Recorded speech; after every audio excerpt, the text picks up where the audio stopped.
If you want to change your display name or username on your MacBook Neo, whether it's an admin or a standard user account, here's how to do it. Start by going to System Settings. Scroll down to Users and Groups. Now tap or right-click on your profile and go to Advanced Options. Enter your screen lock password if prompted.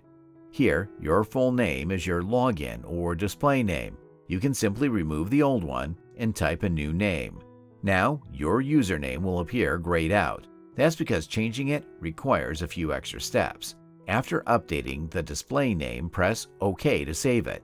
Go back, and now you'll need to create a new admin profile. Click on Add User, select Administrator, and follow the prompts to create the account. Once that's done, log out of your current account, and you can see the display or login name is already changed. So let's log into the new admin account. If it's your first time, just go through the initial setup prompts. After logging in, open Finder.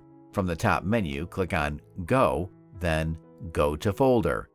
Type /users and press Enter.